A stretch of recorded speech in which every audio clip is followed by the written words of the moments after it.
sommet de sa gloire. Le sujet d'aujourd'hui va traiter de la dernière église au sommet de sa gloire. Cela veut dire que lors du grand cri, au moment où Dieu se glorifiera à travers ses enfants. Je tiens quand même à vous saluer, je tiens à vous remercier du fait que vous suivez, vous vous êtes abonnés, que Dieu bénisse ce moment bien particulier. Et aussi, vous avez aussi du goût, que l'Éternel soit béni. Et je vous prie de me croire, nous allons passer encore un excellent moment. Donc prenez crayon et papier pour noter les versets et porter une attention soutenue. Ésaïe 54, nous allons voir le chapitre d'Ésaïe 54, quelques versets dedans parce que ça me demanderait vraiment du temps pour voir tout le chapitre d'Ésaïe 54, Ésaïe 54, Ésaïe 55, peut-être Ésaïe 55, ça sera pour une prochaine fois, mais d'abord Ésaïe 54. On verra pour le moment le premier verset. Réjouis-toi stérile, toi qui n'enfantes plus, fais éclater ton allégresse et ta joie, toi qui n'as plus de douleur, car les fils de la délaissée seront plus nombreux que les fils de celle qui est mariée, dit l'Éternel. Ici, nous avons deux femmes qui sont mises en évidence, ici, là. Ces deux femmes, il y a une qui est stérile, il y a une qui ne l'est pas. Celui qui est stérile, Dieu va lui faire une promesse. C'est quoi la promesse? Que cette femme va enfanter plus d'enfants que celle qui était mariée. Ça, c'est une merveilleuse promesse. Qu'est-ce que cela veut dire? Qui sont ces femmes, etc., etc. Dans Galates, le chapitre 4, à partir du verset 22, verset 24, on verra. Alors je tiens à dire, vous allez excuser aussi du bruit sonore qu'il y a au fond. Alors Galates, chapitre 4, verset 22 à 24, car il est écrit qu'Abraham eut deux fils, un de la femme esclave et un de la femme libre. Mais celui de l'esclave naquit selon la chair, et celui de la femme libre naquit en vertu de la promesse. Ces choses sont allégoriques, car ces femmes sont deux alliances, l'une du mont Sinaï, enfantant pour la servitude, c'est Agar. Abraham avait deux femmes. Vous connaissez l'histoire, on ne va pas insister là-dessus. Paul oppose le judaïsme et le christianisme. Le judaïsme symbolisant comme étant Agar. Agar, ceux qui sont nés de la chair. Okay? Ceux qui sont nés de la chair symbolisent le judaïsme. Et Isaac symbolisant l'église chrétienne. Okay? On a déjà vu ça dans le passé, donc je ne vais pas trop insister. Donc, ces deux femmes-là sont deux alliances. Ok? Deux alliances. Donc, la femme mariée, c'est Agar. La femme libre ou la femme délaissée, puisque quand Abraham va concevoir l'enfant avec Agar, il fallait qu'il délaisse Sarah pour se tourner vers Agar. Donc, il y a eu le mariage entre Abraham avec sa servante pour pouvoir concevoir Ismaël. Donc, c'est ce que nous dit la Bible. Le verset 25 à 26 de Galates 4, il nous indique, car Agar, c'est le mont Sinaï en Arabie. Elle correspond à la Jérusalem actuelle, qui est dans la servitude avec ses enfants. Mais la Jérusalem d'en haut est libre, c'est notre mère. Donc, je ne fais pas de commentaires, vous avez compris. Par contre, le verset 27 va reprendre le texte d'Ésaïe 54, le verset 1. Car il est écrit, réjouis-toi, stérile, toi qui n'enfantes point, éclate et pousse des cris, toi qui n'as pas éprouvé de la douleur de l'enfantement, car les enfants de la délaissée seront plus nombreux que celles qui étaient mariées. Vous avez compris, l'enfant de la délaissée, c'était Sarah qui a été délaissée pour celle qui était mariée, la servante.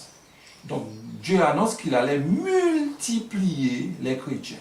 Multiplier les chrétiens. D'ailleurs, les chrétiens, la religion chrétienne, en nombre, le pourcentage est plus important, n'est-ce pas, est plus importante que la religion juive. Okay?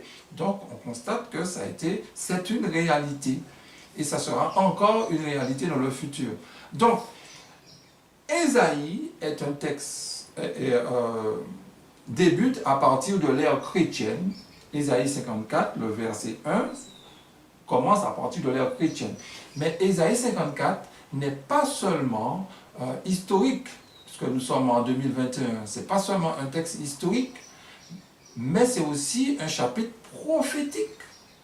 Prophétique. Qu'est-ce qui nous permet de le dire? Lisez avec moi le verset 14, n'est-ce pas? Du même chapitre, il est dit ce qui suit: tu seras affermi par la justice, banni l'inquiétude, car tu n'as rien à craindre, et la frayeur, car elle ne s'approchera pas de toi. Donc, il est demandé, les enfants n'auront pas à avoir peur, hein? L'Église sera affermie par la justice, elle ne sera plus inquiète, et on nous dit pas de frayeur, et la frayeur ne va pas s'approcher de cette Église-là. Donc, on ne peut pas appliquer ce texte aux disciples. Pourquoi on ne peut pas appliquer ce texte aux disciples, surtout le verset 14? C'est parce que l'Église chrétienne a subi la persécution. Le verset 14 nous présente un peuple qui n'a pas peur. Un peuple qui est au sommet de sa gloire, mes amis. C'est ça que dit le texte. Et je vais vous lire deux citations de la servante du Seigneur avant de revenir sur Ésaïe. Le premier se trouve dans le commentaire de la Bible qui commente Ésaïe 54. Écoutez ce que dit l'inspiration. Ésaïe, le chapitre 54 d'Ésaïe est applicable au peuple de Dieu et chaque caractéristique de la prophétie s'accomplira. Le Seigneur n'abandonnera pas son peuple pendant le temps de l'épreuve. Vous m'avez suivi. Ésaïe 54 est applicable au peuple de Dieu et toutes les caractéristiques, n'est-ce pas? Chaque caractéristique de la prophétie va s'accomplir. Donc, Ésaïe 54 met l'accent sur la protection que Dieu va apporter à son peuple au jour de l'épreuve. C'est ce que dit le texte de la servante du Seigneur. Et là, nous allons lire un autre texte qui se trouve dans Prophètes et Rois, le chapitre 31, la page 288. Portant les regards plus loin encore, à travers les âges, le prophète contemplant l'accomplissement littéral de ses glorieuses promesses, il vit les messagers de la bonne nouvelle du salut se rendre jusqu'aux extrémités de la terre, vers tout peuple et toute tribu. Ils entendirent le Seigneur déclarer au sujet de l'Église: « Voici, je dirigerai vers elle la paix comme un fleuve et la gloire des nations comme un torrent dérobé. » Ils entendirent aussi celle qui était sa mission. « Élargis l'espace de ta tente, qu'on déploie les couvertures de ta demeure. Ne retiens pas, allonge tes cordages, affermis tes pieux, car tu répandras à droite et à gauche. Ta postérité envahira des nations et peuplera des villes désertes. » Dieu déclara à Ésaïe qu'il enverrait ses témoins vers les nations, à Tarsis, à Pul et à Lude, à Tubal et à Javan, aux îles lointaines. Donc, Ésaïe, dans son livre, il voit la fin de la prédication, mes amis, la fin de la prédication de l'Évangile. Donc, Ésaïe n'a pas seulement mis l'accent sur le début du christianisme, la venue de Jésus, sur la mort de Jésus, etc. Mais Ésaïe a mis aussi l'accent sur la fin de la prédication de l'Évangile. Ok? C'est ce que dit le texte. Et elle cite, la servante du Seigneur, un passage tiré d'Ésaïe 66, parce qu'elle parle de certaines villes, Tarsis, Pul, Lude, etc. Ces villes-là se trouvent dans Ésaïe 66, le verset 15 à 19. Et je vous invite à prendre ce passage avec moi. Car voici l'Éternel arrive dans un feu, et ses chars sont comme un tourbillon. Il convertit sa colère en un brasier, et ses menaces en flammes de feu. C'est par le feu que l'Éternel exerce ses jugements. C'est par son glaive qu'il châtie toute chair, et ceux que tuera l'Éternel seront en grand nombre, ceux qui se sanctifient et se purifient dans les jardins, au milieu desquels ils vont un à un, qui mangent de la chair de porc, des choses abominables et des souris, Tous ceux-là périront, dit l'Éternel. Je connais leurs œuvres et leurs pensées. Le temps est venu de rassembler toutes les nations et toutes les langues. Elles viendront et verront ma gloire. Je mettrai un signe parmi elles et j'enverrai leur échappée vers les nations, à Tarsis, à Pul et à Lude, qui tirent de l'arc, à Tubal et à Javan, aux îles lointaines, qui jamais n'ont entendu parler de moi et qui n'ont pas vu ma gloire, et ils publieront ma gloire parmi les nations. Ésaïe nous présente la venue de l'Éternel, Lors de cette venue, il va tuer un grand nombre, pas tout le monde, il va tuer un grand nombre, et ceux qui vont périr lors de ce jugement, parce que le verset 16 parle d'un jugement, hein, ceux qui vont périr lors de ce jugement, ce sont ceux qui mangent de la chair de porc, des choses abominables, donc des choses impures. Et ces personnes ont aussi des œuvres et des pensées mauvaises. Ce sont ces personnes-là qui vont périr lors de cette venue, lors de ce jugement. Et l'inspiration nous dit au verset 19, je mettrai un signe parmi elles. Le elle là est au pluriel, ce qui sous-entend, je mettrai un signe parmi les nations. Donc les nations seront appelées à voir les enfants de Dieu, un signe. Quel est ce signe? J'enverrai leur échappée vers les nations. Et là, on cite quelques pays lointains, etc. Donc, Ésaïe 66 nous présente la fin de la prédication de l'Évangile, n'est-ce pas? La fin de la prédication de l'Évangile, mais après que l'Éternel aura éliminé, après que l'Éternel aura ôté, n'est-ce pas, tous ceux qui mangent de la chair de porc, tous ceux qui mangent des choses impures. La chair de porc est symbolique. Hein? Ceux qui se laissent influencer par les doctrines, des fausses doctrines, alors que la doctrine de Dieu est suffisamment claire. Dieu nous a donné une feuille de route qui est la Bible. On nous montre comment l'œuvre va se terminer. Pour que la prédication puisse atteindre toutes les stations du monde, il faut d'abord qu'il y ait une purification. C'est ce que dit Ésaïe, mes amis. C'est ce que dit Ésaïe 66. Et c'est ce que dit aussi Ésaïe 54 que nous allons voir, que nous voyons en ce moment. Donc, la servante du Seigneur voit aussi cela. C'est ce que nous avons vu dans Prophète et Roi, mes amis. Donc, ça ne vient pas de moi, mes amis. Ça vient premièrement de la Bible et deuxièmement, ça vient aussi de la prophétesse du Seigneur. Ok? On poursuit le verset 15 du chapitre 54. Écoutez ce qui est dit. Si l'on forme des complots, cela ne viendra pas de moi. Quiconque se liguera contre toi tombera sous ton pouvoir. Regardez là une église, n'est-ce pas? Tous les complots ne vont pas réussir contre nous. Et le texte nous dit que quiconque va se liguer contre nous va tomber sous notre pouvoir. Est-ce que l'église, alors le verset 1, on l'a appliqué au début de l'ère chrétienne, mais est-ce qu'on peut appliquer le verset 14-15 au début de l'ère chrétienne? Non. Puisque l'église a connu les pierres, lapidation, elle a connu la croix, elle a connu la corde, elle a connu toutes sortes d'atrocités. Donc, on ne peut pas appliquer cela. Donc, ces versets, n'est-ce pas, vont s'accomplir pour le peuple de Dieu au temps de la fin. C'est pour cela que je dis, on ne doit pas avoir peur. De toute façon, un enfant de Dieu doit être prêt à mourir pour son Dieu. Ok? Nous ne sommes pas des gens, nous n'allons pas chercher notre mort. Mais un enfant de Dieu doit être prêt à défendre l'honneur de Dieu, quitte à perdre sa vie. Ok? C'est pas ça le problème. Je ne suis pas en train de montrer ça pour montrer, regardez, vous n'allez pas mourir. C'est pas ça. Ok?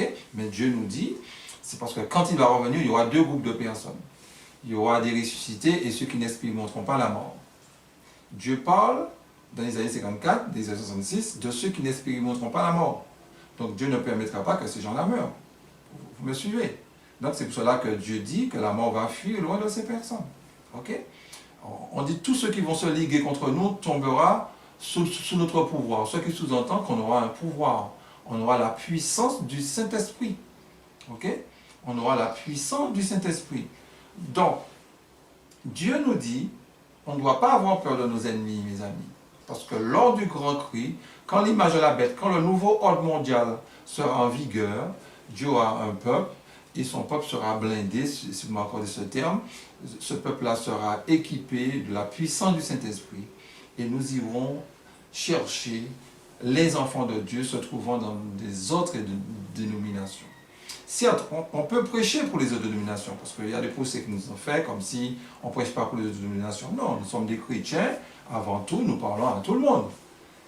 Même si la priorité, Dieu veut d'abord sauver son Église, parce que c'est à travers son Église qu'il va évangéliser, il va proclamer le grand cri, mais nous sommes appelés à parler de l'Évangile. Dans nos voitures, nous avons des priorités, nous avons des livres, et nous distribuons. Vous êtes comme moi, donc nous faisons cela. Mais les textes que nous avons lus là, bientôt, l'Église sera remplie de la puissance du Saint-Esprit et l'Église pourra terminer l'œuvre et l'Église sera attaquée. Mais malgré que l'Église sera attaquée, l'Église ne va pas battre en retraite. Ok? Donc, je vais vous lire une déclaration tirée de Premier Écrit, le chapitre Le temps de détresse, la page 284 à 285. Prêtez attention. J'ai vu que les enfants de Dieu, qui avaient fidèlement averti le monde de la colère à venir, seraient délivrés de cette manière. Dieu ne permettra pas que les méchants fassent mourir ceux qui espèrent être translatés et qui ne voudront pas s'incliner devant le décret de la bête ou recevoir sa marque. J'ai vu que s'il était permis aux méchants de faire mourir les saints, Satan et toute son armée diabolique, avec tous ceux qui se moquent de Dieu, seraient remplis de joie. Et quel triomphe ce serait pour sa majesté Satan que de remporter dans sa dernière lutte la victoire sur ceux qui ont attendu si longtemps l'apparition de celui qu'ils adorent. Ceux qui se sont moqués à l'idée de voir les saints s'élever au ciel verront le soin que Dieu prend de ses enfants et leur glorieuse délivrance. Lorsque ceux-ci fuyaient la ville et les villages, ils étaient poursuivis par les méchants qui cherchaient à les faire mourir. Mais les épées dont ils allaient se servir se brisaient et n'avaient pas plus de pouvoir que les fœtus de paille. Les anges de Dieu protégeaient les saints qui criaient jour et nuit pour obtenir la délivrance. Leur cri parvenait jusqu'aux oreilles du Seigneur. Donc les enfants de Dieu vont élever la voix quand ils vont voir le danger. Ça ne veut pas dire qu'ils auront peur, mais simplement pour que Dieu puisse intervenir, mes amis. Et personne ne va mourir. Donc, quand il y aura le décret de l'image de la bête, je répète. C'est pour ça que je vous dis tout le temps, on ne doit pas avoir peur du nouveau ordre mondial. On a peur, on a peur, on a peur. Non, mes amis. Ce qu'on doit avoir peur, c'est de nous-mêmes. Ce qu'on doit avoir peur, c'est de ne pas mourir à nous-mêmes. Ce qu'on doit avoir peur, c'est du péché, mes amis. Mais pas des événements. On ne doit pas avoir peur du Covid. Notre vaccin, c'est quoi? Notre vaccin, c'est la réforme sanitaire. C'est ça. On ne doit pas avoir peur du nouveau ordre mondial. Ah oui, la puce, etc. Ne tombons pas dans ce piège, mes amis. Préparons-nous. Préparons-nous pour ce moment. Nous avons vu en ce moment que l'Église, elle est vulnérable. Nous sommes vulnérables. Mais là, nous lisons des versets où l'Église sera invulnérable. Donc nous sommes dans une transition. Donc préparons-nous pour faire partie de ce peuple. Préparons-nous pour ça. Donc prenons le temps, asseyons-nous, étudions, rejetons nos préjugés, analysons et voyez ce qui est dit, si cela colle avec le texte biblique, mes amis. Mais je tiens à vous dire qu'avant que Jésus ne revienne, le monde recevra une belle leçon. Ils vont entendre d'une manière claire l'évangile éternel. De même que l'on distingue le jour et la nuit, avant le retour de Jésus, les méchants vont entendre la parole, le message des trois anges. Ils ne vont pas entendre des prophéties bibliques, ils ne vont pas entendre ce que je vous dis là. Ils vont entendre Jésus-Christ crucifié. Ils vont entendre la justification par la foi. Okay? Donc le message de la justification par la foi, c'est le message central qui se trouve dans l'Apocalypse, le chapitre 14. Okay? Mais Dieu nous dit, lors du grand cri, n'est-ce pas, qui prêchera le message de la justification par la foi sont des personnes qui ont cru qu'avant le grand cri, Dieu va purifier son Église. Dieu va ôter l'ivraie. Ne sous-estimez pas ce que nous disons, mes amis. Ne sous-estimez pas ça. Et tous les textes de l'Ancien Testament, mes amis, tous les textes de l'Ancien Testament, la majorité des textes de l'Ancien Testament sont prophétiques, mes amis. Est prophétique. La majorité. J'en vais vous lire Apocalypse, le chapitre 10, le verset 7. On va lire du verset 5 au verset 7. Écoutez ce qui est dit. Et l'ange que je voyais debout sur la mer et sur la terre leva sa main droite vers le ciel et jura par celui qui vit au siècle des siècles et qui a créé le ciel et les choses qui sont sous la terre et les choses qui sont sur la mer et les choses qui sont et qui a plus de temps et qui aurait plus de temps, excusez-moi, je m'exprime mal. Verset 7. Mais qu'au jour de la voix du 7e ange, retenez bien ça, quand il sonnerait de la trompette, le mystère de Dieu s'accomplirait comme il l'a annoncé à ses serviteurs, les prophètes. Donc l'inspiration nous dit, alors là nous avons dans l'Apocalypse 10, un ange avec l'arc-en-ciel. Non, on ne va pas rentrer dans tous ces détails-là, mais ce qu'il nous faut retenir, peut-être une autre fois, on verra Apocalypse chapitre 10, qui est que tous ceux qui croient ces 3 anges doivent bien comprendre Apocalypse le chapitre 10. S'il est vrai qu'il y a, Apocalypse chapitre 10 a une portée déjà passée en 1844, mais quand on lit depuis le verset 1, on verra qu'on parle d'un ange avec l'arc-en-ciel, mais on va parler de ça aujourd'hui. Mais ce qu'il nous faut retenir, c'est que à la dernière trompette, le mystère de Dieu va s'accomplir. Et ce mystère de Dieu, les prophètes ont parlé de ce mystère-là. On va décortiquer le mystère, c'est quoi? Mais notez que les prophètes, quand Jean parle des prophètes, il parlait des prophètes de l'Ancien Testament. Quand Jean prêchait l'évangile, qu'est-ce qu'il avait dans la main? L'Ancien Testament, il n'est pas le Nouveau. Donc les disciples, quand ils ont prêché Jésus-Christ, ils avaient dans la main l'Ancien Testament, les écrits d'Ésaïe, d'Agé, de Sophonie, de Nahum, etc., etc. Ce sont ces écrits-là qu'ils avaient. Ils ont prêché l'évangile.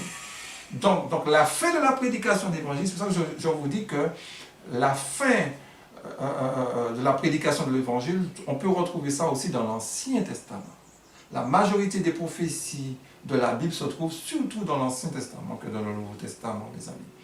Alors, c'est quoi le mystère de Dieu? Je vous donne juste un texte, je vais vous donner plusieurs, mais je vous donne juste un texte parce que j'ai un petit voisin qui fait du bruit là.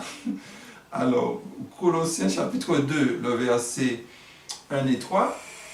Je veux en effet que vous sachiez combien est grand le combat que je soutiens pour vous et pour ceux qui sont à la Odyssée et pour tous ceux qui n'ont pas vu mon visage en la chair, afin qu'ils aient le cœur rempli de consolation, qu'ils soient unis dans la charité et enrichis d'une pleine intelligence pour connaître le mystère de Dieu, savoir Christ, mystère dans lequel sont cachés tous les trésors de la sagesse et de la science. Le mystère de Dieu, c'est qui? C'est Christ. Donc, tous les prophètes, comme dit Apocalypse chapitre 10, le verset 7, tous les prophètes, quand j'en parlais, ils faisaient allusion aux prophètes de l'Ancien Testament, on parlait de Christ. Et quand on dit à la 7e trompette, à la dernière trompette, le mystère de Dieu s'accomplira, c'est une manière de dire la fin de la prédication de l'Évangile. Donc Jean nous dit que les prophètes de l'Ancien Testament ont vu la fin de la prédication de l'Évangile, ce que nous venons de voir dans Ésaïe, le chapitre 54, mes amis. Le chapitre 54. Là, nous avons vu seulement que 3 versets dedans dans Ésaïe 54. Vous allez lire tout le chapitre et vous allez prendre tout ce que vous allez lire à la lettre. Cela s'accomplira à la lettre. Donc, pour résumer, puisque j'ai mon voisin qui me perturbe un peu, qui me déconcentre, ce qu'il nous faut retenir, c'est que Dieu se glorifiera à travers les enfants de Sarah. Et les enfants de Sarah, à un moment donné, vont prêcher l'évangile aux quatre coins de la terre, vont apporter la gloire de Dieu aux quatre coins de la terre. Cela ne veut pas dire que la terre va accepter l'évangile, malheureusement, parce que je pense que le camp de Satan sera plus nombreux que le camp de Dieu, il faut le dire, c'est triste, mais ça sera comme ça. Mais Dieu a des enfants aux quatre coins de la terre, et ces enfants vont répondre à l'appel. Alors, comme je vous dis, nous sommes dans la phase de transition, où nous sommes vulnérables, et bientôt, le peuple va recevoir la puissance du Saint-Esprit, hein, et le peuple pourra faire trembler, hein, les autres dénominations, pourra faire trembler l'adversaire. Mais en attendant ce moment, on doit faire quoi? On doit maintenant se préparer. On doit d'abord étudier et laisser Dieu aussi nous transformer. Et maintenant, toutes les prophéties que je vous donne là, elles sont peut-être belles comme vous me le dites, mais ne vont pas remplacer celui qui a inspiré Ésaïe. Celui qui a inspiré Ésaïe nous demande une seule chose, notre cœur. C'est bien tout ce que tu dis, ok, c'est bien, mais ce que j'ai besoin, c'est de ton cœur. Ton cœur, je veux vivre dans ton cœur, je veux m'installer dans ton cœur. Parce que pour que tu puisses éclairer la terre de sa gloire, il faut que je puisse éclairer ta vie. On est d'accord? Il faut que je puisse éclairer ta vie. Et quand je vais éclairer ta vie, à ce moment-là, tu seras dans les conditions pour que je puisse t'utiliser. Le problème que j'ai avec toi, c'est que tu es orgueilleux, tu as un cœur souillé, et je veux que tu prennes conscience de cela. Je ne veux pas que tu ailles au temple ou bien dans des groupes, dans des foyers, je ne sais pas où tu vas, comment tu adores, mais je veux te contrôler. Je veux non pas te contrôler pour te montrer que c'est moi qui domine, mais tu as besoin de moi. Tu as besoin de moi pour que tu sois épanoui. Mes amis, sans Dieu, on ne peut pas vivre. Sans Dieu, nous sommes comme un poisson dans l'eau. Nous avons besoin de Dieu. Même quand nous mettons Dieu de côté, à un moment donné, on voit qu'on a besoin de lui, mes amis. Parce que Dieu est indispensable. Et même si nous sommes orgueilleux, même s'il y a des aspects dans notre vie qu'on ne veut pas encore Dieu, on dit à Dieu, je ne veux pas que tu rentres. Demande à Dieu de nous sauver. Demande à Dieu de nous toucher, de créer un déclic dans notre vie. Pour que nous soyons à son image. Nous avons tout à gagner, mes amis. Le tribunal suprême siège depuis plusieurs années. Christ est en train de plaider pour nous. Et Christ compte sur nous pour que nous puissions présenter des œuvres dans notre vie pour pouvoir fermer la bouche de Satan qui nous accuse. Et malheureusement, ces accusations ne sont pas tous fausses. Parce que des fois, ce qu'il dit est vrai. Ce qu'il dit, des fois, est vrai. Maintenant, laissons Dieu nous transformer pour que quand il va nous accuser, pour que les accusations soient fausses. Personne ne sera sauvé à travers ses œuvres.